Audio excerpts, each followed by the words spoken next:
everyone. Welcome to episode 179 of the Book Cougars, two middle-aged women on the hunt for a good read. I'm Emily. And I'm Chris. So happy to be with you here today, Chris. I'm so happy to be with you too, Emily. And it's National Poetry Month, so we're super psyched. We are ready. I brought a huge stack, really all of my poetry books I took off the shelf this morning so Chris could take a picture of me with them, which we're going to post on social media. Yes. And I'm really determined to read through them throughout the month and throughout the year.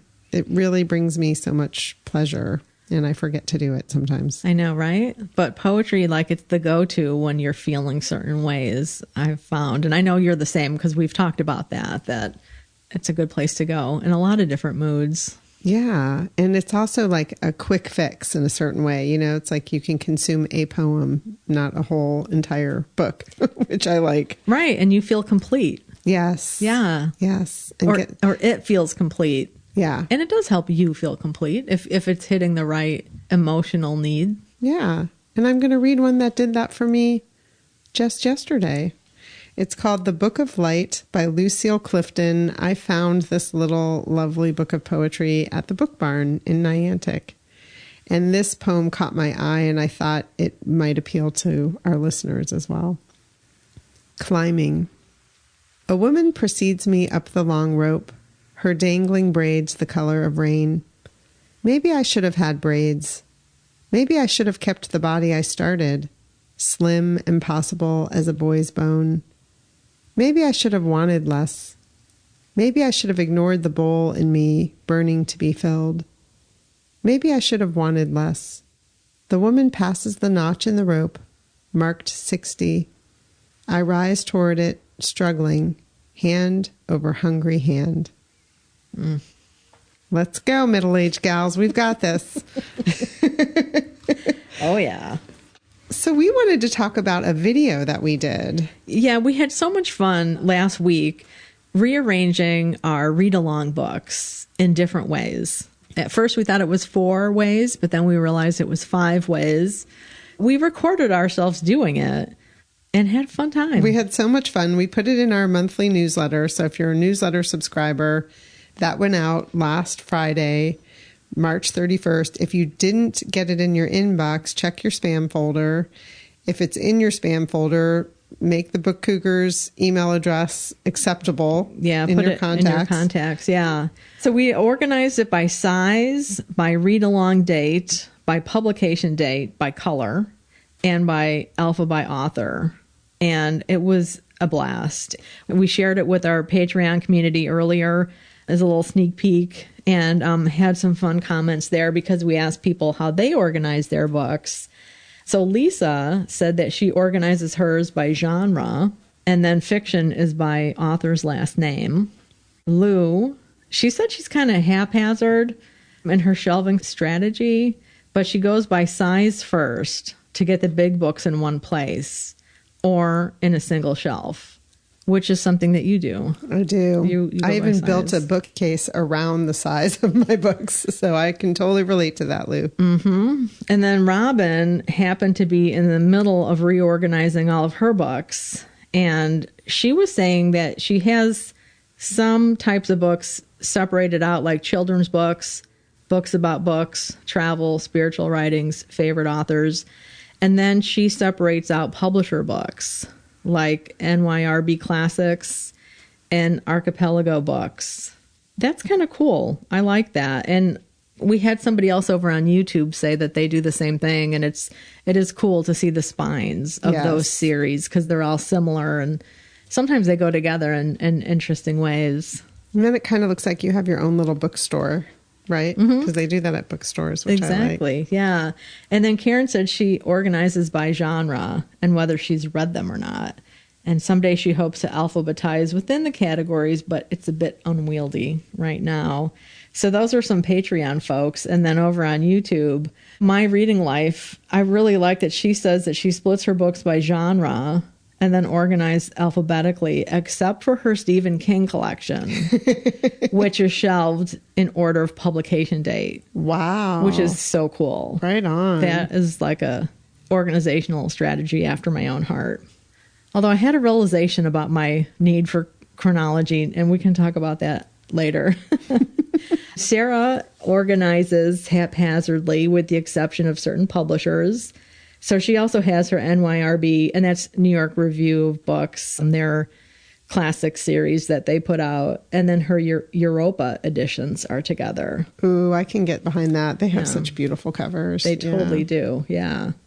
Cheryl, she actually said she liked the idea of organizing in the order of the read-alongs. And then at home, she usually organizes by size or genre. Katie organizes by color. Her TBR is organized by color, is what she says. And when she can't find the spine color, she'll go to Instagram and look for the book there to see like if what the color combination is. Because we are talking about sometimes the cover of the book could be like fuchsia, and then the spine is black, but all you have in your mind is fuchsia, and you can't find the damn book. Yeah. Where is it? You know you have it, right? So that's smart. And then she says she only keeps the books that she loves, sorted by author, but not alphabetical. And then she has short story collections together, which is really nice. And she says, I'm so glad that you didn't have a spines to the back option, but maybe that is your April Fool's Day video. Darn, Katie, we didn't think about that. Right? Next April Fool's. That's a cute idea. Yeah. Ciriella said that once she's finished reading her books, they go into one of her closets, and that the only ones out are her TBR. Yeah. And so she has them by different themes per bookshelf, like nonfiction, classics, Puerto Rican books, books in Spanish from other countries, Black authors, women, etc. That's a really cool idea. I like that idea too. That's interesting to put them away. I mean, I like that idea because you have them, but you don't. Sometimes I feel like books start to feel overwhelming when I see them everywhere. So I like that idea. That is, yeah, I do too. And then Emily was short and to the point. She said by genre, then alpha by author. Right on. Boom. Yeah. So thanks to everyone who watched that video and left comments. Let us know if you haven't watched it yet. How do you organize your books? Yeah, and it is available on our BookTube channel. We'll put that link in the show notes. And just so you know, the way we ended up doing it in the office, currently it is by read-along. So we just put it in order of the read-along, which I kind of like. It is neat. You know, as we said in the video, you then see in more recent years when we started with the theme, you have the books organized by theme, which is kind of cool. Yeah. To see them together that way. So, Chris, what are you currently reading? Well, I'm cruising along with Voyager, the third Outlander book. And then I kind of stalled a little bit on Chase of the Goose by Mary Gordon. And that was the book that originally came out in 1936 from Hogarth Press. And Lurid Editions just put out a new edition in February. I just got kind of swept up with my research reading. So I just picked it up again yesterday. So I'm doing that thing where I'm going to read a chapter a day until I get through it because I'm enjoying it. It's just I've been focused on other things. Yeah, you have a lot going on. Well, I picked up The Artist's Way by Julia Cameron. This has come up on the podcast in the past. It definitely came up when we were talking to the author Kelsey Ervik. And I've just not had much experience with it. I've heard about it. I've heard about the morning pages. So I did my first set of morning pages this morning, which is really just where you, not to be crass, but barf out 3 pages, not trying to judge yourself, not editing, just writing it out. And when you get through that, kind of empty your brain in that way, you can get to the creative part of your brain. So I'm digging deep. Awesome. Really enjoying it. So I've read through the intro and I'm on week 1. It's 12 weeks long and I'm hoping to really stick with it. Very cool. Yeah. Awesome. I'll be interested to hear what you have to say as you go along. Yeah, I'm looking forward to it. The other thing, I'm listening to a book, Writing for Impact, 8 Secrets from Science That Will Fire Up Your Readers' Brains by Bill Birchard. So this just came out April 3rd from HarperCollins Leadership, and I was able to get an early copy from Libro FM. So thank you both for that. And so what he does is he talks about how scientists have studied the brain to see like what fires when. And so these 8 secrets that he has, they're simple, specific, surprising, stirring, seductive, smart, social, and story-driven. I'm just kind of a little ways into this, like maybe an hour into it. He talks about the scientific brain studies on why that is so. Oh, that's interesting. Like, because people can only take in so much information and things like that. Or like more succinct, short words mean more. Like they have more of an impact. Like he struck the ball versus he hit it. You know, I mean, it's really interesting. He reads it himself, which is good because then the emphasis is going in the right places. I'm wondering if it might be a book that's better off read, at least for me, than listened to. But I am enjoying listening to it. I just wanted to say one thing, too. He talks about surprise. When he talks about that, I sometimes feel bad when I laugh when bad things happen in movies or books, even like in the movie Elf, when Buddy gets hit by the taxi, like you laugh, or in Mean Girls, when the girls get hit by a bus, right? Like it's so surprising and shocking, but you laugh. And so he talks about that as an element in writing, in storytelling, because he is talking about storytelling quite a lot, but just how that fires in the brain then. So it's really kind of a different way to look at writing and trying scientific ways that people take in information. It was fascinating because he talks too about reading words on a page versus listening. And he's like, yes, different parts of the brain are engaged for those things, but when it comes to meaning, it's in the same place in the brain. So like you're making meaning, whether you're reading or listening, and that comes from the same spot in the brain, which I thought was an interesting point. Because I know some people still feel kind of bad, like, well, listening is not necessarily reading, when here at Book Cougars, we firmly believe it's reading. Yes. And I think a lot of people don't have that question anymore, but it still comes up. I don't know if it's just clickbait articles at this point. Yeah. They're trying to stir up controversy over whether or not it's actually reading. But it's interesting to think about the brain. Yeah, there's scientific proof that it's both. Even if like physically different parts in the taking in are being lit up. Yeah, it's interesting though too, because what we've talked about was when you read and listen at the same time. To me, maybe it just digs a deeper hole of memory, you know. Yeah, definitely. So again, that's Writing for Impact, 8 Secrets from Science That Will Fire Up Your Readers' Brains by Bill Birchard, which it's out now.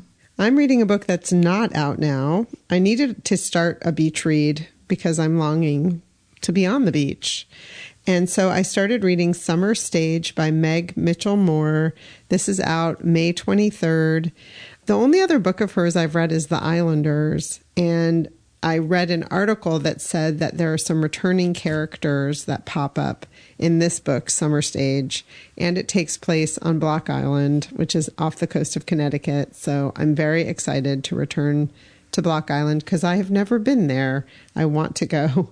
I'm just barely started. I'm reading it as an ebook, and it is a book that is going in chronological order, current day, by the months, and started, I think, in May. So I think it's going to go across the summer, which makes sense because it's called Summer Stage. And it's told from multiple points of view. And I think it's going to be a performance of some kind, like a theatrical performance on Block Island. Really enjoying it so far. Again, it's called Summer Stage, Meg Mitchell-Moore, out May 23rd. We also have a sponsor. This episode is sponsored by Diana Moga, who is a writer and a reserve military officer with a day job.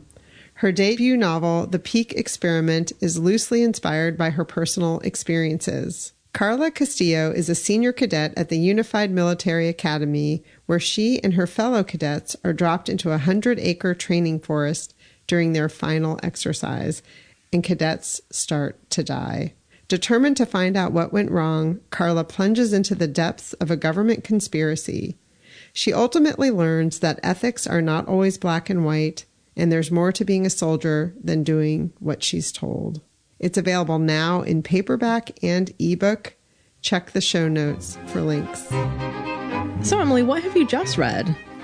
I finished reading Writing Down the Bones by Natalie Goldberg. We have a little theme going on about learning to write, apparently, and what writing does for people. I'm also listening to it on audio. I finished it, the paperback copy, but I thought I'm going to get the audio. You had talked about it on a previous episode. Natalie Goldberg narrates the audio, and she has comments at the end of each chapter, which are really fun. Yeah. So I'm enjoying the audio as well, but I did finish reading the book. This book was originally published in 1986. The audiobook with her comments was published in 2008. And one of the things I appreciated was she explained the title, Writing Down the Bones, as the essential awake speech of one's mind, which I thought was an interesting way to say it. And part of what made this book so popular back in the 80s is she was weaving in the ideas of Zen meditation along with writing principles, and that had never really been done before. And I really appreciated that part of the exercise.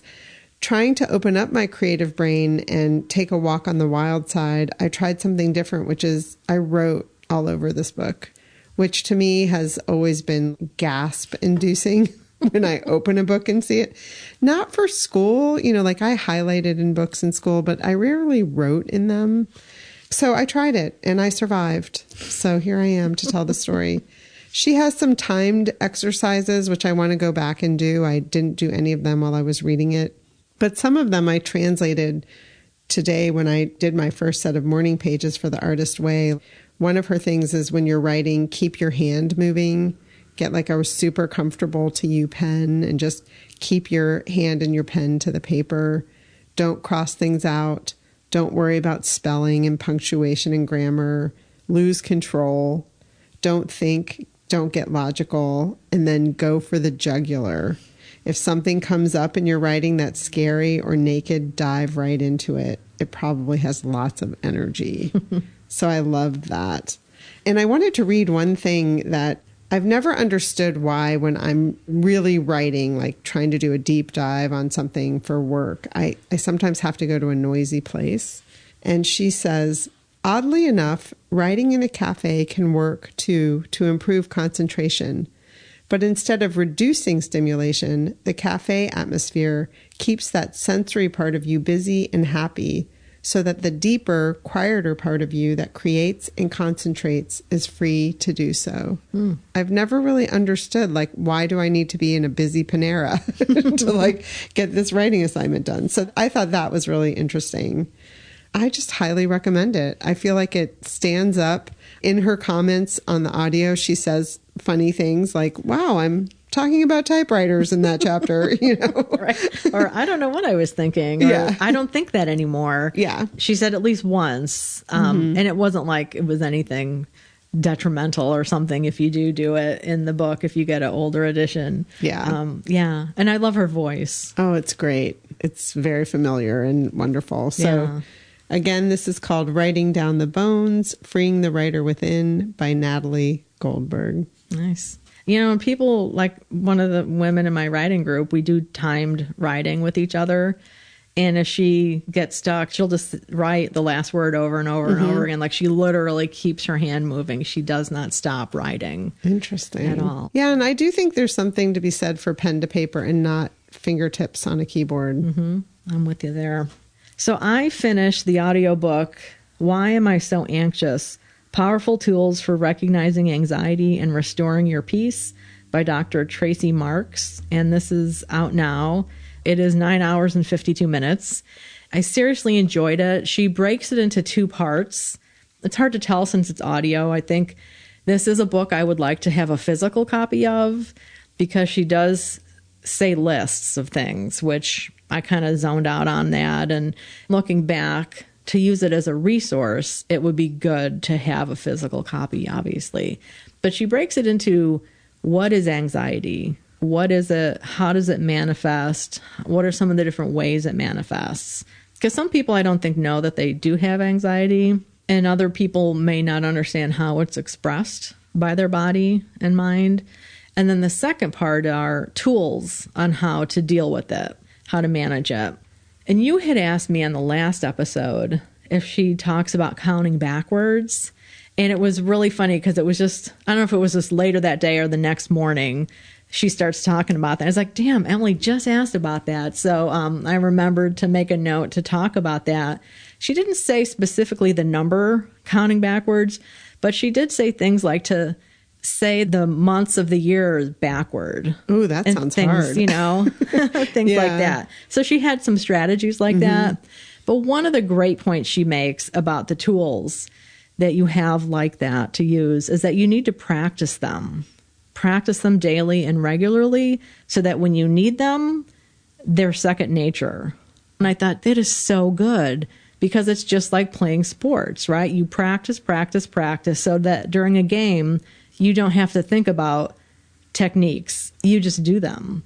And I thought with mental health, that is such a great way to look at the tools that we have. Instead of you're all of a sudden in crisis mode and it's like, where's that list of things that I can do? And then you try and do them and you just get frustrated and you think it doesn't work at all, as opposed to having them at your fingertips. Yeah. And maybe by practicing them, it helps maybe ward things off. Yeah. Or it feels very natural to just step into doing something like that, you know, when you're in a moment of crisis. Right. Yeah. Because you've practiced. Totally. Right. And then reading books like this with whatever condition you may have, I think part of continuing to study your condition, your disease, however you refer to it, is it helps you be more mindful of it, to understand when you might be ramping up and you might need to start doing some steps to help catch yourself. Right. And to tell the people around you so they know too, to say, hey, let's all do the months backwards. Just to really see it. Because I think sometimes you can't see the forest through the trees. Yeah. Right. The people around you can help. Yeah. One of the things Laura and I just did was we memorized the phonetic alphabet or military alphabet, you know, Alpha, Bravo, Charlie. So that's been fun. Yeah. So I highly recommend it. If anxiety is something you're interested in or struggling with, or you know someone who you maybe like to support, this is a good book. I do plan on tracking down a physical copy as well. This is the audio of Why Am I So Anxious? Powerful Tools for Recognizing Anxiety and Restoring Your Peace by Dr. Tracey Marks. And she's also on YouTube. She makes mental health videos, so check her out there as well. Yeah, and I put that in the show notes for episode 178. I'll do it again for 179 so you can figure out how to find her. I finished My Dearest Darling, Letters of Love in Wartime by Lisa Franco. She's a local Connecticut author. And these are love letters written between U.S. Naval Officer Donald Story and his sweetheart, Marjorie, who goes by, or went, I should say, sadly, she passed away, by Marty, between the years 1941 and 1947.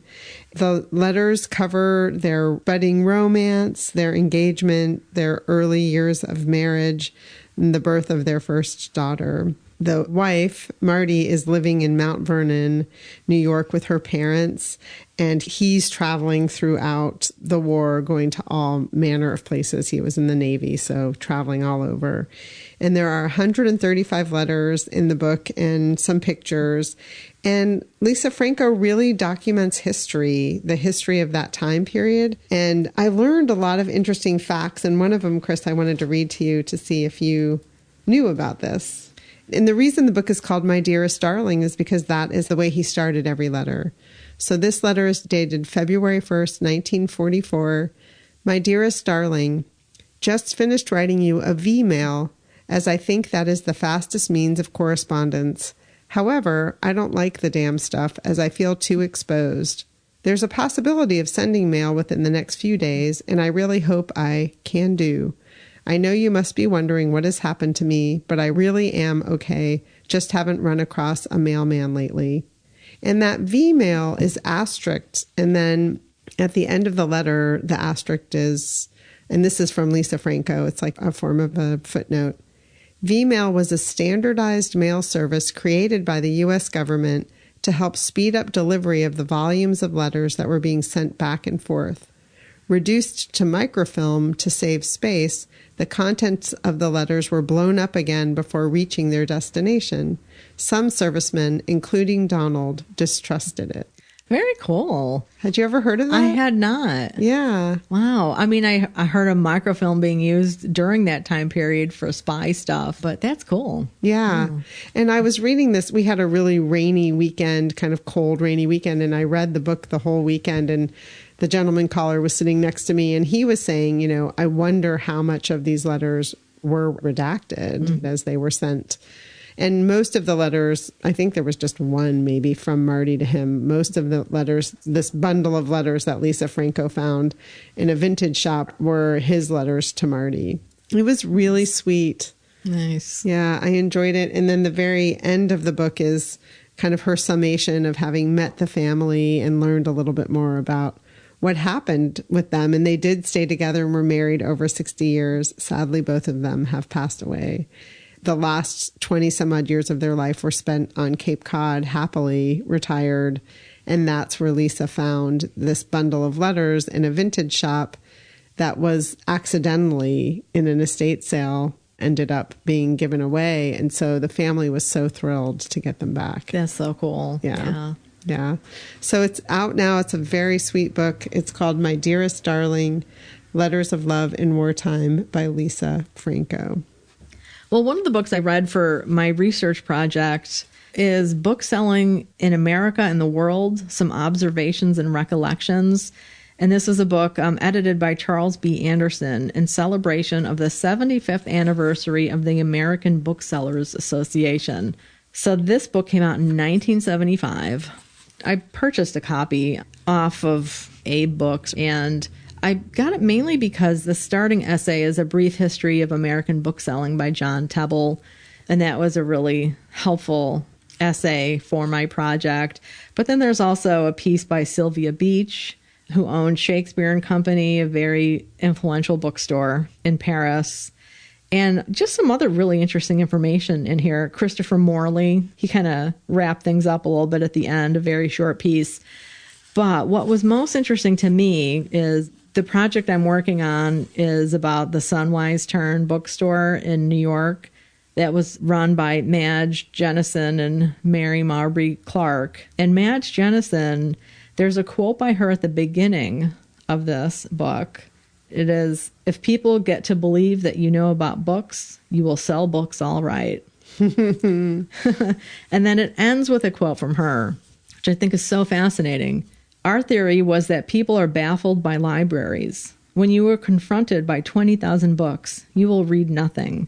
But if you have at hand 15 which you feel to be the best current material on any subject important to you, you will read them all. The whole pattern of democracy seems to have become too large.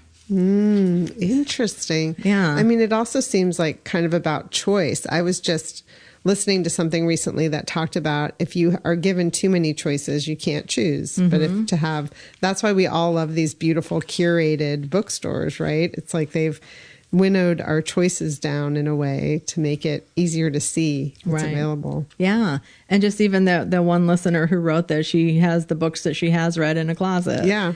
And it's just the TBR that are out there looking at her. Right. Yeah, so this is a really helpful, interesting book. You know, one thing I have learned during this project and the whole class, the history of the book, is that booksellers have been kind of complaining and talking about the same thing forever.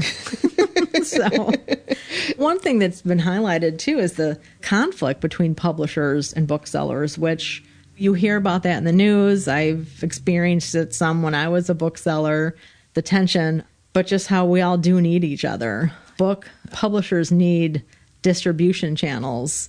And so if they don't work with bookstores and booksellers, they're harming themselves. And I think that's really come to the fore during the whole fear of Amazon thing. And then everybody realized, yeah, you still need hand selling, brick and mortar bookstores. And then I think the pandemic really made that clear because bookstores really stood up. Bookstores became these essential bastions, handing books to people through little holes in the wall, and, you know, keeping people reading. Yeah, and having pick up things and, you know, having your book in a little plastic bag waiting for you out front, or usually paper bag. And virtual events, which saved all of us. Yes, absolutely. Yeah. And it's interesting because this book, around the turn of the century, late 1890s, early 1900s, there were hardly any bookstores. There were few. I mean, still like 1,000, but not that many in the country. And a lot of that had to do with direct mailing, the rise of department stores carrying books, and then the sellers, the traveling salesmen, as we read in Parnassus on Wheels. Yeah. There was a resurgence in bookstores, and Sunrise Turn was at the forefront of that. So that was interesting. And then there's the crisis with the big box retailers and then Amazon, and everybody was lamenting the loss of the independent bookstores. But now, as you were just speaking to, there's been a big resurgence of independent bookstores. Yay! Total yay. But also sadness. Speaking of Amazon, they just announced they're closing Book Depository, which has been a great resource. Speaking for myself personally, it was a great way to get books from the UK or Australia that haven't been published here yet in the States. And they had free shipping everywhere too. So it was great to send people books anywhere in the world. And I'm embarrassed to say I didn't realize that was an Amazon thing. Yeah, it was. They bought it years ago when they were snapping up all of the good book stuff in the world. They bought it. And I think it was 2011 that they purchased it. And it was started by a former Amazon employee. Oh, interesting. But, it was independent. So they're closing it, and it's really sad. It's going to be a big loss for a lot of people. Maybe somebody else will snap up the business and do something with it. Who knows? Dare to dream. Yeah, well, if they're just shuttering it, who knows? I mean, I also wonder, too, like bookshop.org, did that impact things? I mean, I know you do pay for shipping with bookshop.org, so... And that's one thing about the book industry. It's constantly changing. Yeah. And there's never been like this golden age. It's funny to read something by someone written in, say, like, 1912, talking about the good old days in 1880, when the people in 1880 were complaining about the state of the bookshop. And yeah. So, yeah. Humans. Yes, that's humans. right. Yeah. So again, that was Bookselling in America and the World, Some Observations and Recollections, edited by Charles B. Anderson. Well, I finally gave in and went to my bookshelf and picked up The Lager Queen of Minnesota by J. Ryan Straddle. I talked about my love of his upcoming novel that's coming out in just a couple of weeks, April 18th, Saturday night at the Lakeside Supper Club. So his books are in order: Kitchens of the Great Midwest, The Lager Queen of Minnesota, Saturday night at the Lakeside Supper Club, coming out in April. This book was so fun and so sweet. I'm so glad I didn't wait any longer. All of his books take place in the Midwest, in Minnesota, very Midwestern. This one in particular was in farm country and very engrossed, as the title suggests, in the world of beer and beer making, which I am not a beer drinker. I'm not enamored of any of that, and it didn't matter. The book was still lovely. At the heart of it are these two estranged sisters, Helen and Edith. They're estranged partly because their family farm sold and the share of the sale was not evenly distributed. Ruh-roh. Yep. The sisters are very different personalities. The things that drive them are very different. One of them is seeking to become a businesswoman and make the best beer that she can. She's really into chemistry. Like, making beer is a chemical activity, know, and she got really into it in high school and pursued it in college. And the other is a pie maker and starts a family. She doesn't drink. One is rigid. One is very soft. One has achieved this great financial success, and one is living paycheck to paycheck. It's not in current day. It takes place in the early 2000s, maybe dips back into the 80s. I'm sorry, I don't remember that. So it's a slightly different time before beer really took off, like those micro brew houses and all of that. It's the cusp of that and during that time. I don't want to spoil anything because the book really surprised me in a lot of ways. I will say one of the themes I loved is that it's one of those, it's never too late to achieve your dreams or to be surprised what life will bring your way, which you and I talk about, like middle age and into your 80s can really be filled with fun and surprises. And this book does not disappoint. I also think it's interesting that he writes from a female perspective, and he does it really well. If I got the chance to talk to him, I'd ask him about that. So themes of the book are pride, trying to make it on your own, being a woman in the world of brew making, which is no joke, Midwestern values, family strife, testament to older women not giving up, and kind of the chapters of a person's life. I felt like he really went through that in this book. And it was fun because each chapter is, the title is a dollar amount. And that dollar amount becomes very important to what happens in the chapter. And the dollar amounts are from $5 up to over $1 million. So they're very different. Really great novel, The Lager Queen of Minnesota, J. Ryan Straddle. Very cool. It has a great cover. Oh, it's beautiful. Yeah. It's very Midwestern. You know, the cover's Midwestern. The reading of it's Midwestern. I think you'd really enjoy him, Chris. My cousin Tommy is a chemist, and he makes his own beer. And I never put those two together. Yeah, it's very much a part of it. You know, I mean, you're fermenting things and making gases and, you know, all sorts of stuff. So cool. Very cool.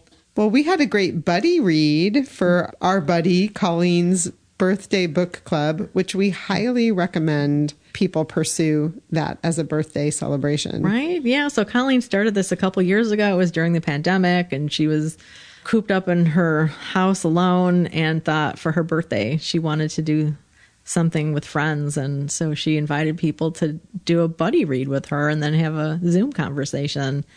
So this year she chose a great one. So many excited middle-aged women were revisiting Are You There, God? It's Me, Margaret by Judy Blume. Originally published in 1970. And I was reading my original copy, which I love. It's my favorite color, purple. Really great. I loved it. Yeah, I really enjoyed revisiting it. I had it with me when I went to New York, and I realized I forgot my reading glasses, which, you know, I could read with my regular glasses. It's just not comfortable at all. So once again, audiobooks came to my rescue because I looked at the audiobook. It's just under 4 hours. And I thought, oh, man, I could like listen to that in a day as I sit here on the train. So that's what I did. And it's narrated by Laura Hamilton. And I thought she did a great job with the young sounding voice and then distinguishing the adult characters. She did a great job. Wonderful. Yeah. I mean, I think overarchingly, I would say everybody there at the Zoom book club talked about how one of the themes of this book is religion. And we didn't remember that. I mean, it's a huge part of the book. It is a huge part. Like, it's the structure of the book, too, practically, about religion. And this young girl talks to God. Are you there, God? It's me, Margaret. Like, there's a reason that's the title, because she's always talking to God.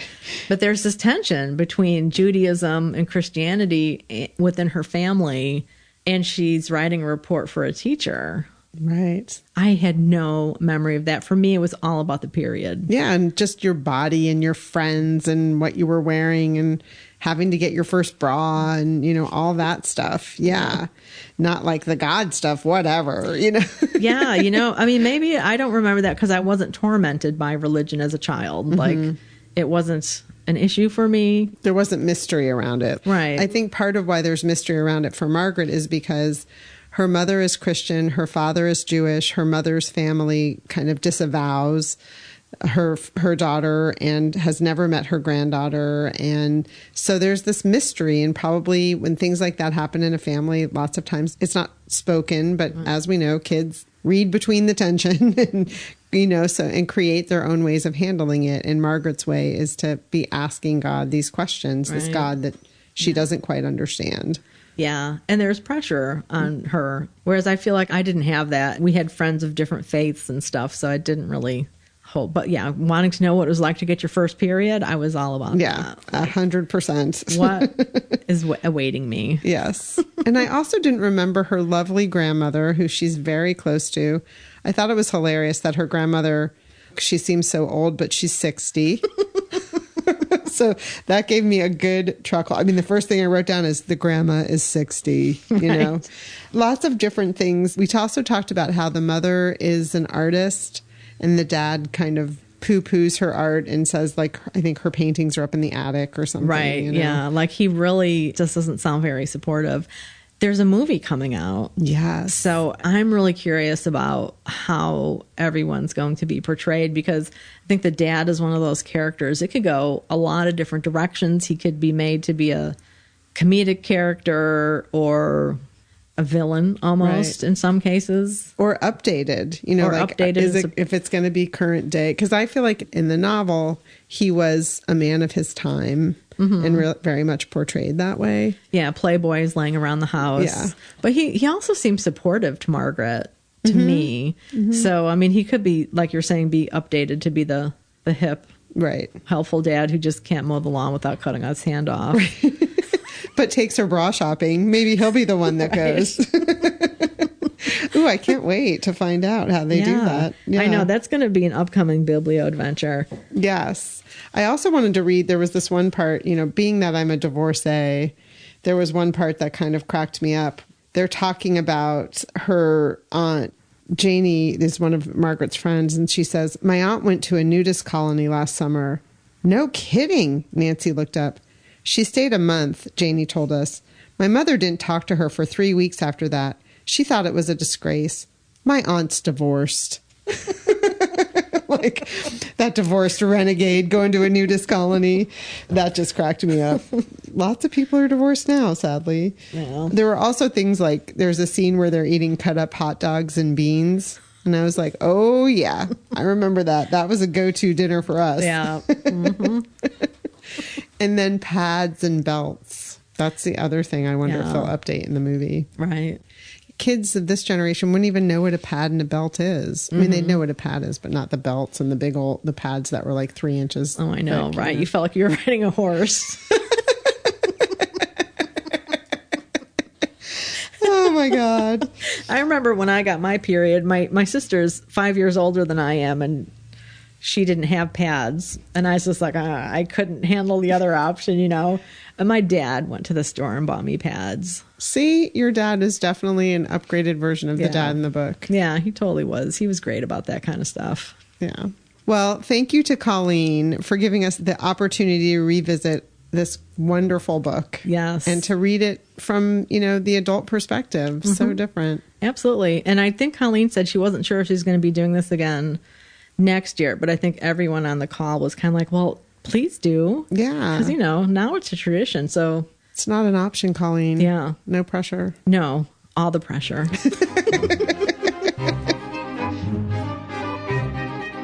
Well, Chris, did you go on any biblio adventures? I did. I did make it to New York City to meet my friend, Deanna, who I'd never met in person before. So it was great to connect with her. We had a wonderful meal together and then walked over to the New York Public Library and checked out their treasures exhibit, which is amazing. They have literary treasures from a vast variety of time periods and cultures and types of people. They have the stuffed animals from like Winnie the Pooh and Charles Dickens' desk enclosed in glass. Because even if you had a sign that said "do not touch," there'd be people unnamed who would stand there and try and at least put a finger on it, Let me get a little connect with Charlie there. Charles Dickens energy. Yeah. So that was really cool. And then we went our separate ways, and I walked over to Rockefeller Center to see the new McNally Jackson store, which is fantastic. Oh, such green eyed envy. It's amazing. I can't wait to go with you.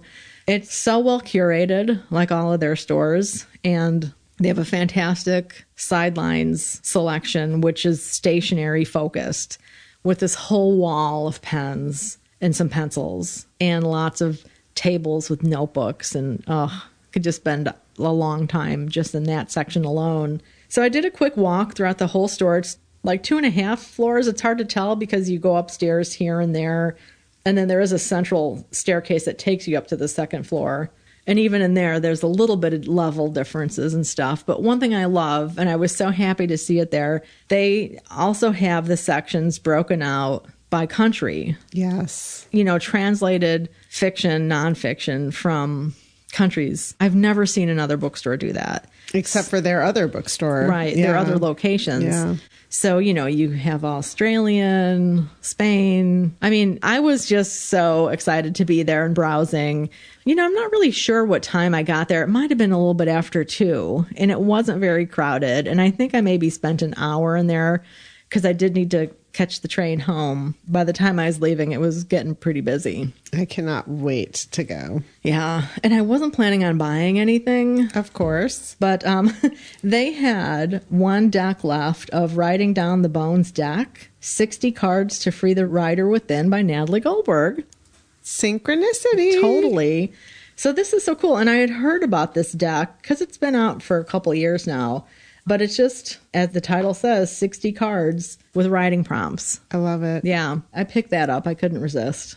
Well, we also had a great biblio adventure last Friday. We got in the car and drove to Boston to go to Simmons University. Yeah, we spent the day working at the Beatley Library there on campus, which just opened in late fall last year. They had a significant renovation. It's beautiful. Yeah, it was really a fantastic place to work. They have tons of tables available in well-lit areas. Even downstairs, they tried to do their best with windows and natural light coming in. Yeah. The room we had worked in half of the day just had a line of windows. It was so nice. They have study rooms that you can reserve. So we started the day in a room like that and then went and had lunch at the student center and then went back and just did some browsing in the stacks. No, it was really great. A great day. And we got a really nice dinner where we ate some tater tots in honor of Jenna Miller, her book Out of Character. Then we went to Brookline Brooksmiths. Yes. I'm so happy we did that. Yeah. I mean, it's a bookstore I've heard nothing but amazing things about. And wow, yeah. Yeah, they host a lot of book events, which is probably how I mostly hear their name. And it was late. I mean, we were tired. It was late in the day, and we decided to just go. And that bookstore is insane. At one point, we both looked at each other and were like, we would move to this neighborhood just to be able to come to this bookstore and have it be our neighborhood store. Yeah. I mean, it's huge for one. I don't know what the square footage is, but it is huge. The first floor is all new, and it's a very long store. So it's narrow. And when you first walk in, if you're just browsing the front tables and all of a sudden you look up and you look back, you're like, holy beep. Well, I mean, even from the front, like when you're standing on the sidewalk and you look at the front of the store, you just think, oh, it's going to be a little store. It does not appear big from the outside. Right. You think it's just going to be a little square storefront, but really long. And then off to the left from when you first walk in is a huge sideline area. But you don't see it. Like you get halfway deep into the store and I turned my head and it was like rows of tea and chocolate and housewares and candles and pencils beautiful and pouches and cards. Oh my God. Yeah. Unbelievable. Totally great. And they sell, treats and cold beverages, which is nice. And then downstairs, it's all used. Very well curated and organized used. And you books. picked up a couple things there, didn't you? I did. One book I couldn't pass up. It's called A Small Book of Grave Humor, edited by Fritz Spiegel. And this book, it's so funny. I mean, it's just, I love cemeteries for one. So Laura and I love to go and just wander around and look at headstones. And these are, I think, mainly all from the UK. It's a UK book, came out in 1971, but it's shaped like a headstone. It's hilarious. Just this tiny little thing. Let me read you here. Like this is, I guess this is the second entry. In memory of Mrs. Lydia Barnett, consort of Noah Ripley, Esquire, by whom she had 8 sons and 11 daughters, 17 of whom lived to have families. Her descendants at the time of her decease were 97 grandchildren and 106 great-grandchildren. She died June 17th, 1816, at age 91. Many daughters have done virtuously, but thou hast excelled. That is what is written on her headstone. And some of them are just kind of, I mean, this is extraordinary. And that she lived to 91 is amazing. And others are just maybe poorly written, like unintentionally saying things that they didn't mean. Right. And then the other book is The Crystal Frontier by Carlos Fuentes, who's a Mexican novelist. And I don't see very many of his novels in bookstores, at least around these parts, so I grabbed it. It was raining when we pulled up near the bookstore. We had to drive around the block a couple times to find a place to park. When we were coming back from the bookstore, we were like, oh, look, we parked in front of a public library. And we didn't even realize it at the time because we were so like, oh, my God, we found a parking space and let's get to the bookstore. Yeah, we had bookstore on the brain. Yeah. But we decided we'll come back sometime and work at that public library, mainly so we can go to the bookstore. We have to build a work day around it. We're going to do that. We're going to keep our eye out for their events. Yeah. And do that one day. And oh my gosh, it was a long day. We left at 7 in the morning and we got home at like 11 at night. Yeah. I did not get out of bed till 10 the next morning, which is, for those of you who know me, I get out of bed at about 5 to 6 a.m. every morning, but I was tired. Yeah. That was a great day. It was so good. So much fun. So upcoming jaunts. I have a very exciting upcoming jaunt that I want to tell you all about. April 28th through 30th is the Newburyport Literary Festival, which is one of my favorite festivals that takes place here in New England. It's in Massachusetts, and they have been virtual since the pandemic started in 2020, but they are hybrid this year. They're going to do Friday and Saturday, the 28th and 29th.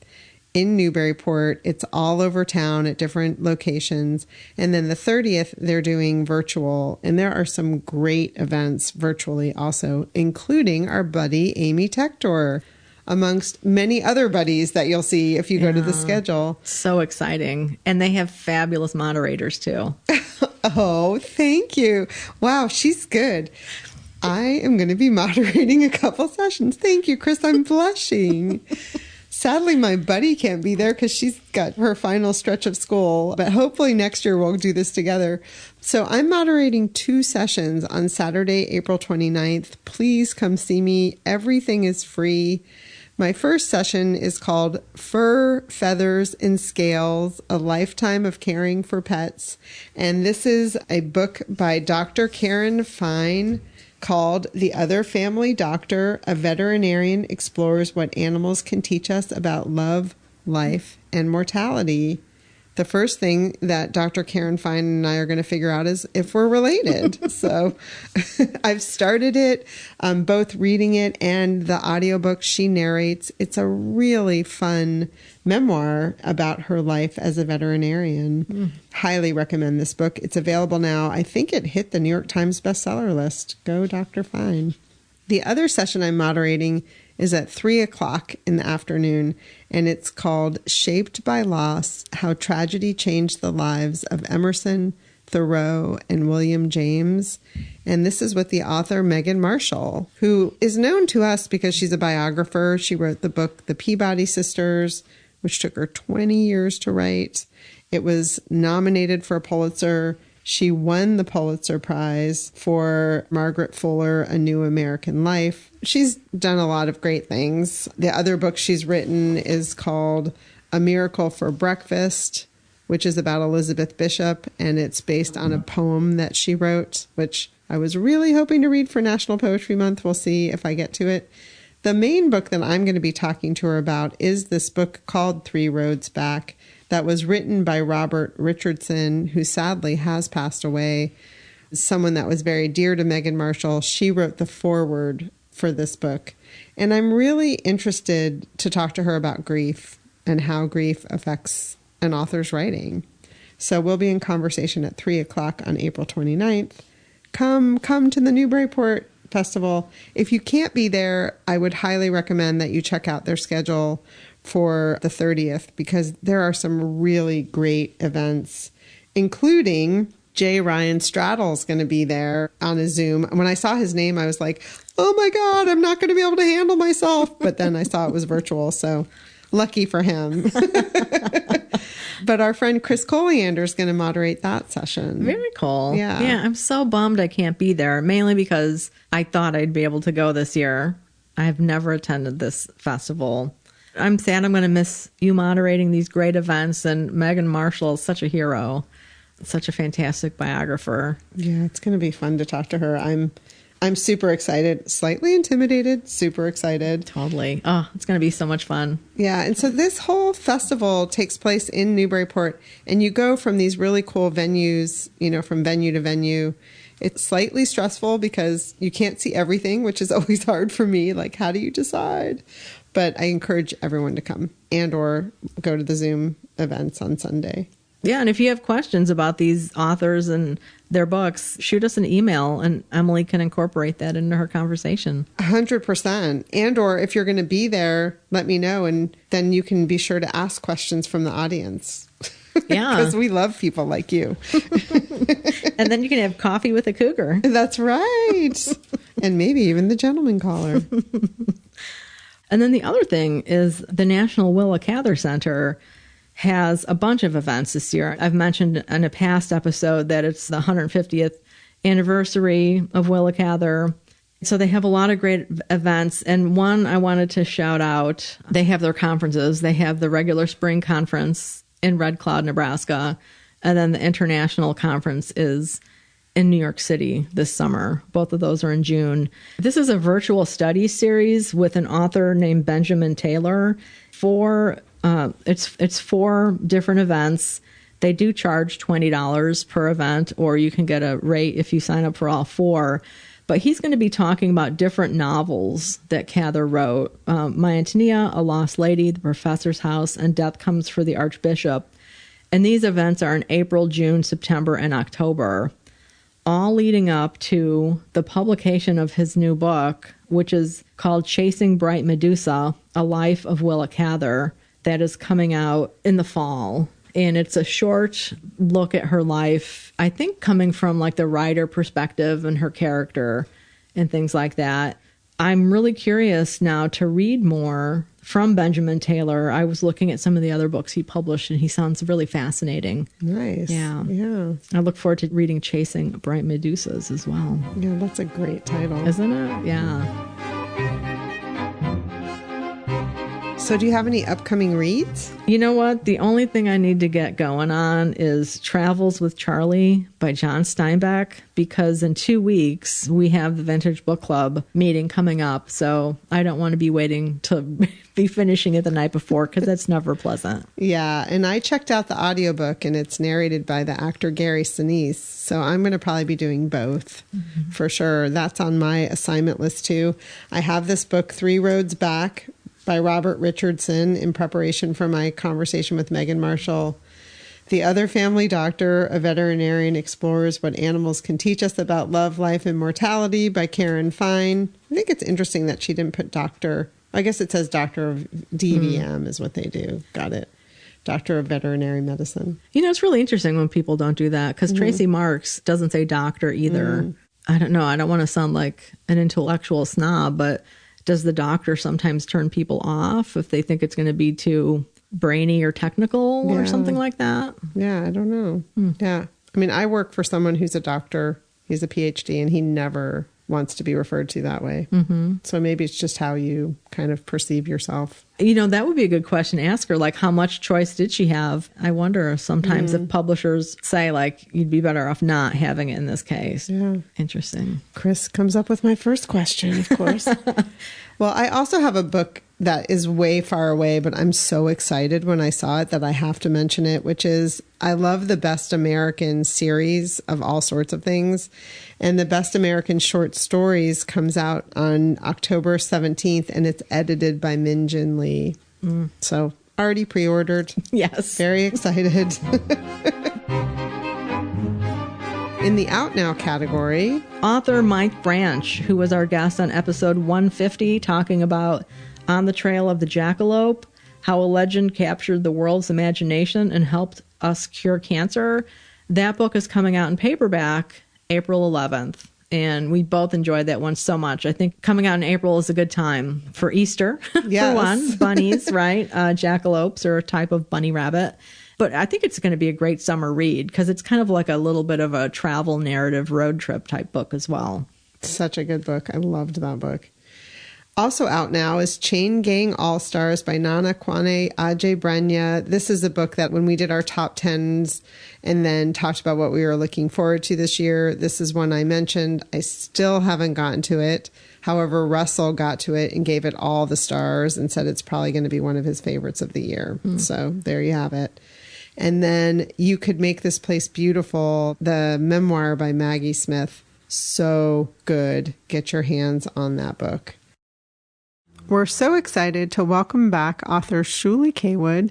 She is joining us today to celebrate National Poetry Month. Shuly has been on the podcast several times before, on episode 22, 64, 100, and 125. We've talked with her about her short story collection, about her memoir, about her poetry collection. She has a new poetry collection coming out in late August, I believe, is when it comes out. And so she's here today to give us a sneak peek at one of the poems called Starter Marriage. We're going to do a deep dive. The full poem is available in the show notes under episode 179 at bookcougars.com. So Shuly's going to read it out loud, but you can follow along by reading off the show notes or go and read it after you listen to our discussion.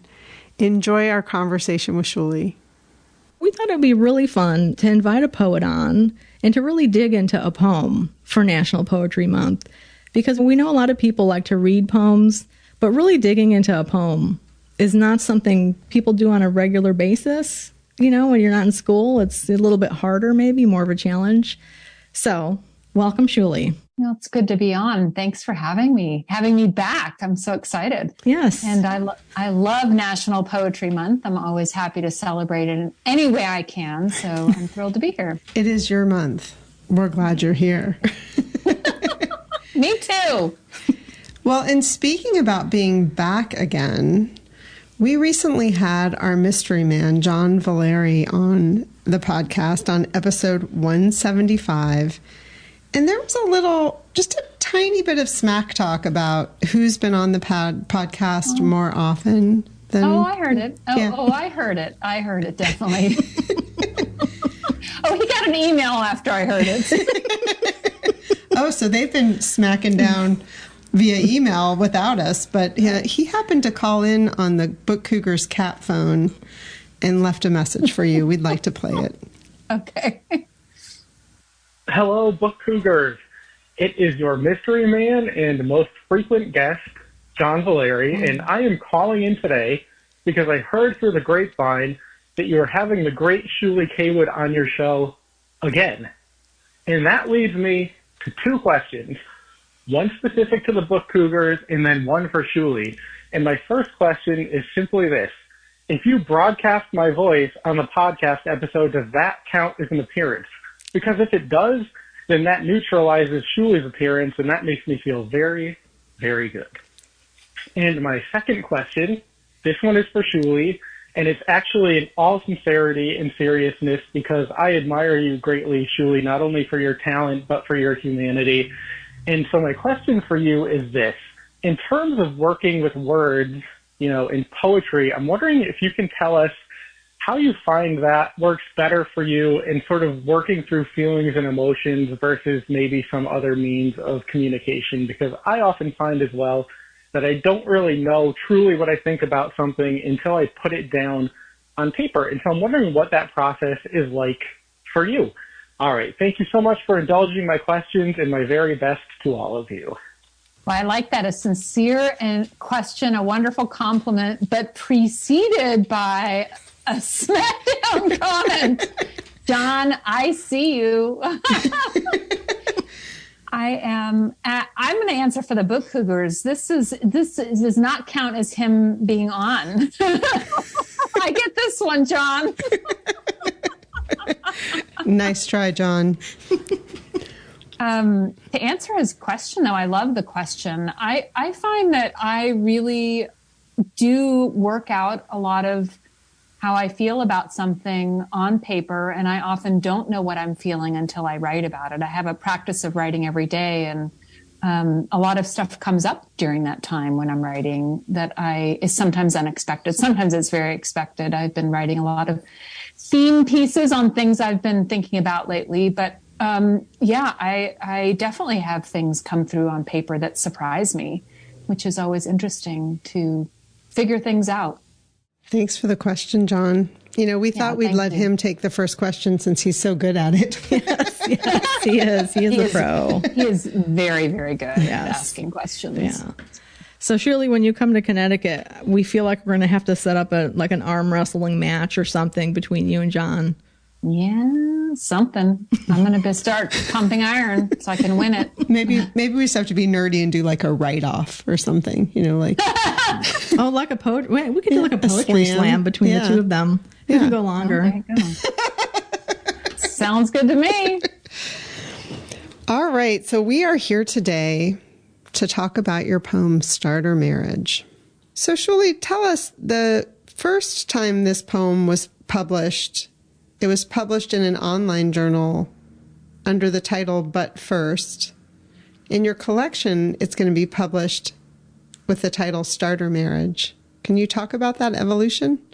Yes. I don't even remember why I came up with the first title, honestly. But I've studied titles a lot because I teach about titles. So I now have a higher standard for titles of my own.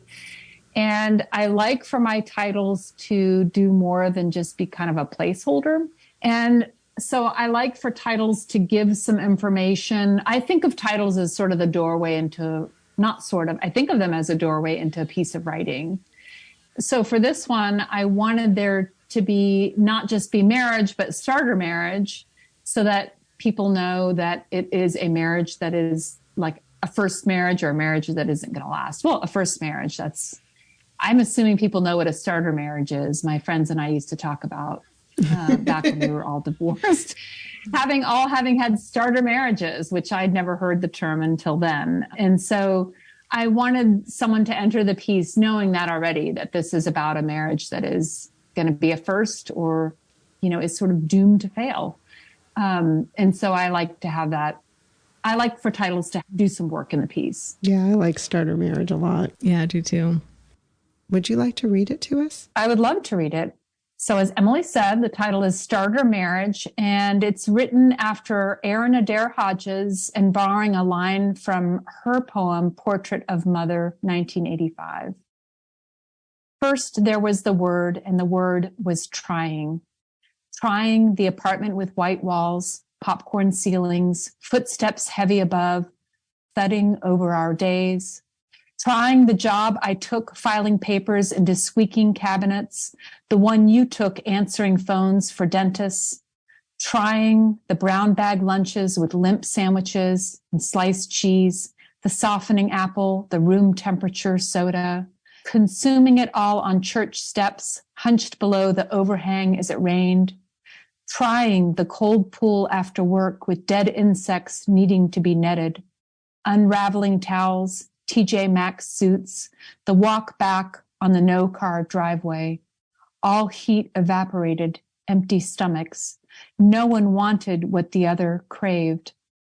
Trying the red Chevrolet with the bad battery, no parking without pay, the bus rides to and from work, your stop, my stop, the sun hitting hard, us squinting at the sky.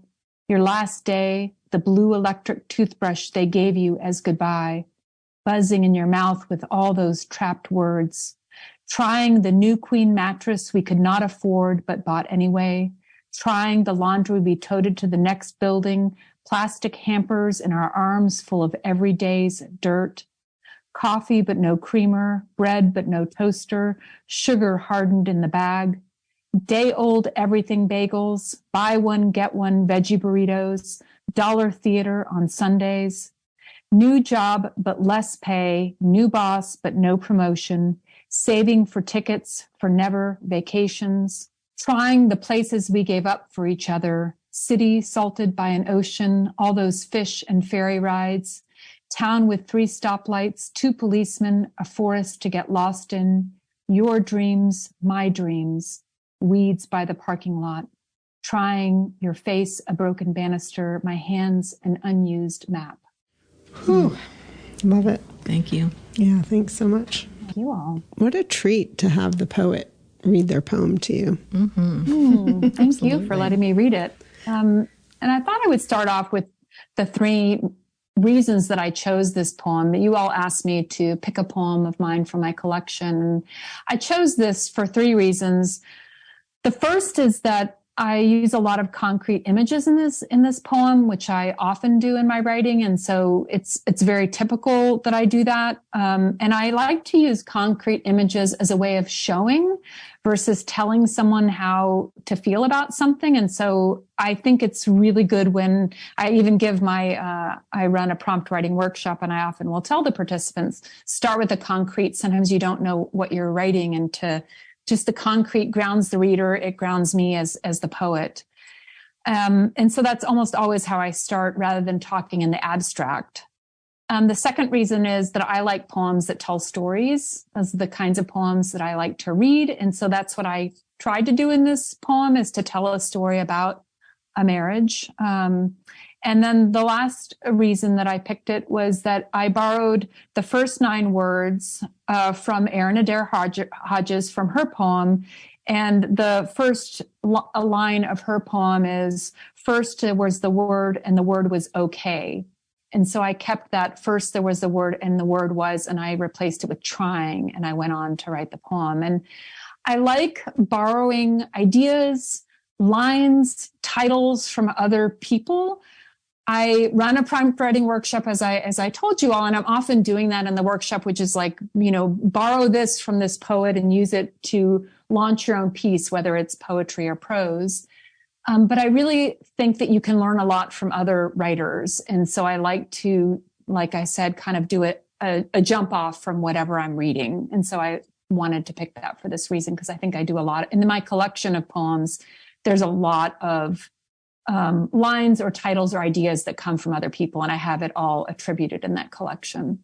Is that called something specific, or is that just like a thing that poets do, and if you attribute it, that's just that, and you can write any kind of poem? You can write, yes, you can take the same title, you can take a line, you can take, if the writer wrote a certain way, with a certain style that's very distinct, then you can just make sure you give credit to that writer. So interesting, because that first sentence, first there was the word, and the word was trying. I mean, it's biblical, in the beginning was the word, and the word was God. Right. I mean, right. Both of these poems were really, they set you up for something so monumental and epic, which is what a marriage is and can be.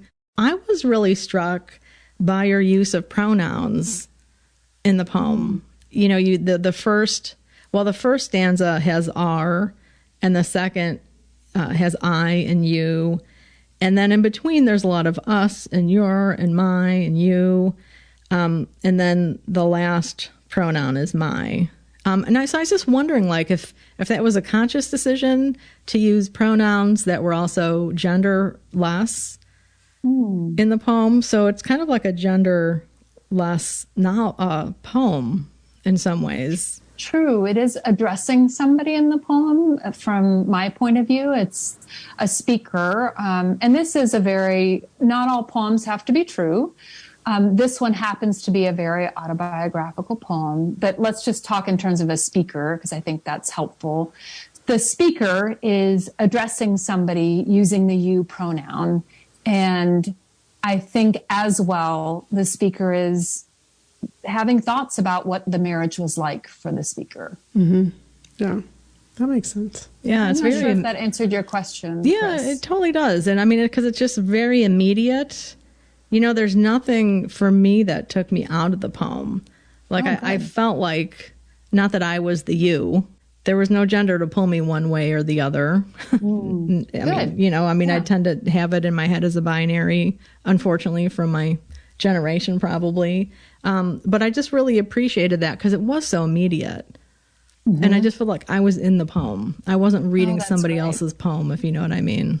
Yes. Oh, I like that. Thank you. That means a lot to me. I'm glad. I didn't think about, so much the genderless part of it, but I'm happy that it turned out that way. It feels very almost private like almost a private conversation that's become public. Yeah, absolutely. And this could be between any two adults. There are 3 stanzas where there are no pronouns. It's the one that starts coffee but no creamer. No creamer, bread but no toaster. Yeah. And so those 3 stanzas have no pronouns. And so they really stood out to me as being different. Yes. And for me, I think that in general, I feel like at least when I read poetry, you'll see structure and like a pattern. But if you keep with the pattern, it becomes boring for both the writer and the reader.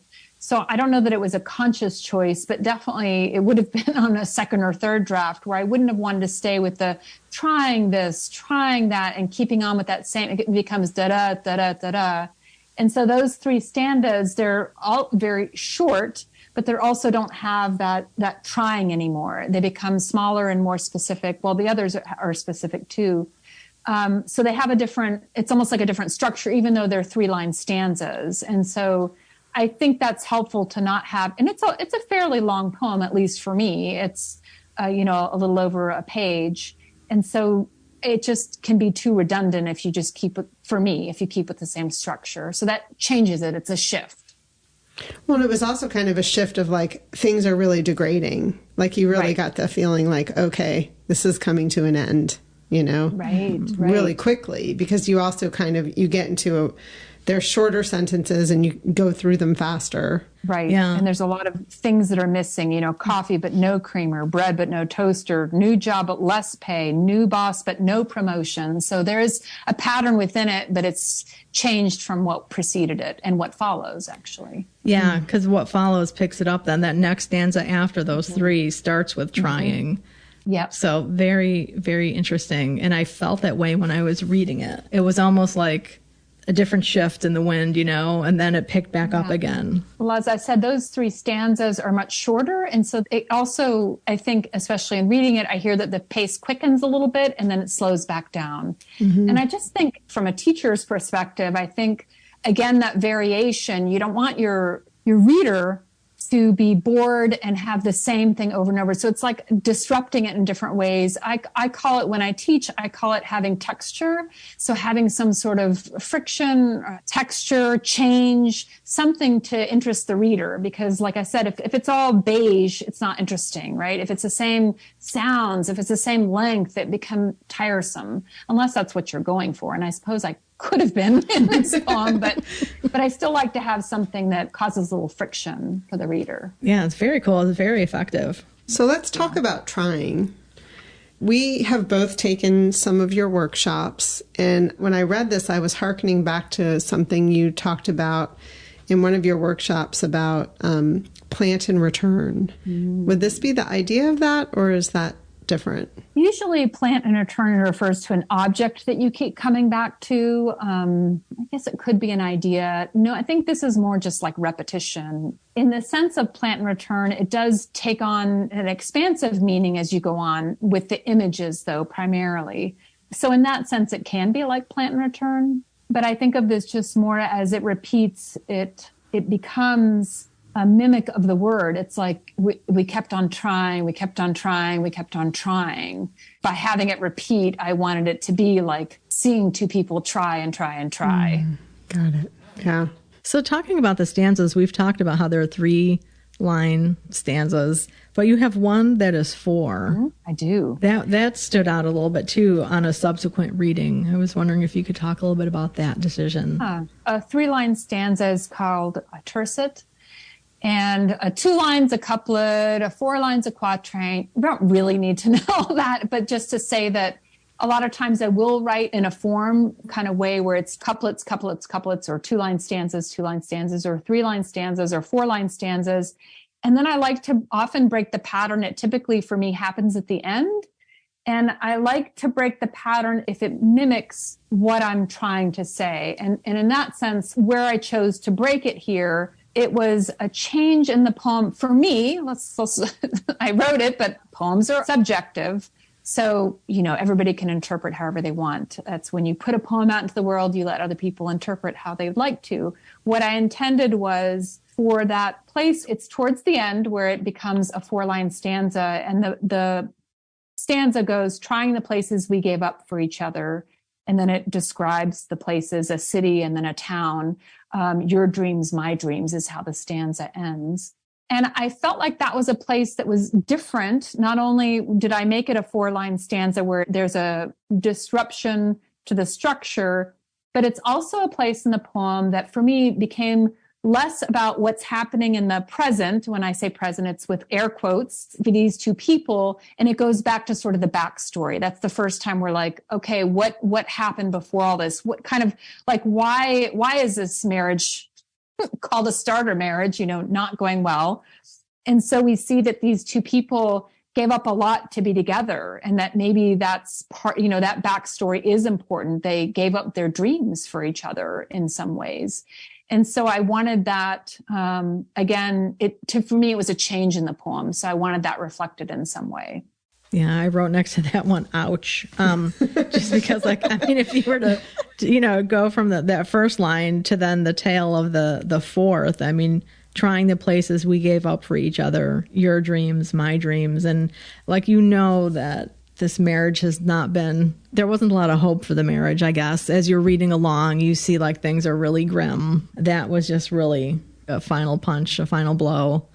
Yeah, followed by weeds by the parking lot, right? Right, yeah. And which is what can happen to dreams when you let them die, right? Right. You don't nurture them, right?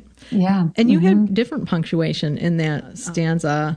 You used a colon and a semicolon when everywhere else there had been periods and commas. And I was just kind of curious about that as well, about punctuation in poetry and how much do you fiddle with that? I don't fiddle with it a lot. The reason that I used the colon was it says trying the places we gave up for each other. And then there's a colon so that I can show the two different places. And then the semicolon comes between the place that one person gave up, which was a city by the water. And then the other person gave up a town, a small town. And so the semicolon divides them to show these are two different places. I often have trouble in my own poetry with figuring out where commas go because I write a lot of prose. And so I tend to put commas where other poets would say, I'll just take that comma out, especially at the end of a line. And so I have to watch for that. And that's the only thing that I typically will fiddle around a lot with in my own work. I don't usually deal with a lot of semicolons in my poems. This is unusual.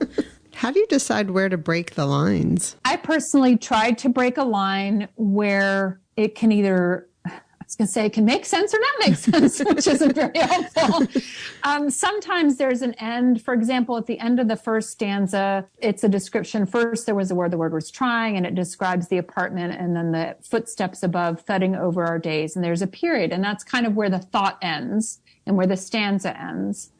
There are other places where you want what is expected. For example, you end a line. I say you don't end it with a period. There's no ends. They call it an end stop when you have a period at the end of the line. And enjambment is when the line goes on to the next line. And so you want it so that when people get to the end of the line, they're thinking that the piece is going to go somewhere and it goes to someplace unexpected. And that's always fun. I definitely don't have that in every line, but it's nice to try that, to get that. So for example, trying the new queen mattress, right? I'm not sure what's expected, but probably what I hope is not expected is the next line is, we could not afford, but bought anyway. That's not...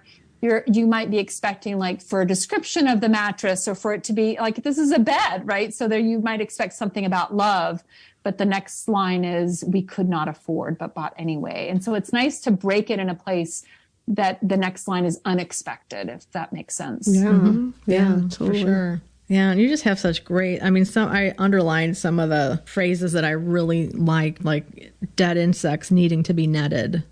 Was one that I really like, the way that kind of felt on the tongue. Saving tickets for never vacations. Yeah, you underlined one that was my favorite too. Buzzing in your mouth with all those trapped words. Yeah, that one really got me. Yep. What isn't said, right? Yeah, that's a line I was like, ooh, I'm going to take that line. Awesome. Yeah. All right. So next year we'll be discussing a poem by Emily Fine. I'll be there for that. Is this one of those poems that kind of came out, just boom, it was there? Or is this one that you really kind of slowly worked on to get it to where it is?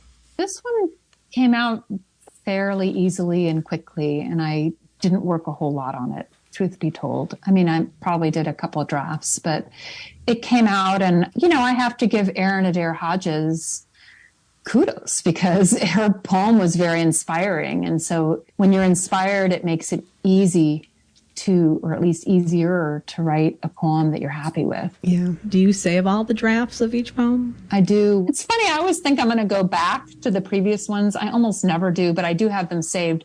I keep them in a Word document and I keep pushing down the earlier drafts below, and I'll do the new one as the one at the top. And then if I change anything, I do it again, just so I can keep particular lines. So even if it's a tiny little change, I still copy and paste another version of it up at the top of the document. So I keep all that stuff just in case. I would think too, like sometimes in the very little bit of writing I've done, sometimes you get very attached to something that like this does not belong here, but it's something I want to remember. Do you have a throwaway document that you put lines that you love? I don't, but I did a couple of years ago.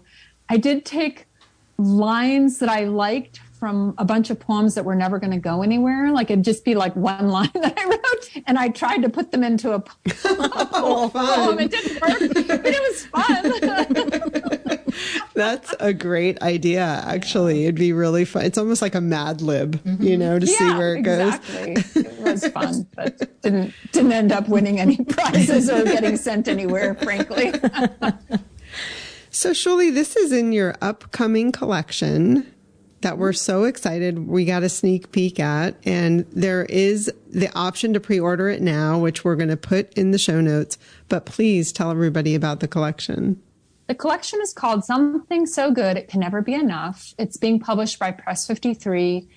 I write a lot of my work across genre as the themes of love, loss, grappling with life, grappling with grief, facing death of people that I love. And so it has a lot of the same themes. Definitely there are pieces about, I should say, broken marriages, broken love. And it's a lot about facing some illness. But I hope in a lot of it, there's also hope. I mean, this isn't a poem that I think stands for everything that's in the collection. I don't want people to think it's all just a downer, because I think I have a lot of uplifting poems. I have a love poem to one of my friends who I went to college with, and I was inspired. Someone had written her own poem of a love poem to her friend, and I thought, I'll write one to one of my friends. And I've actually written some about you, Emily Fine, but they haven't been finished. But I think it's important to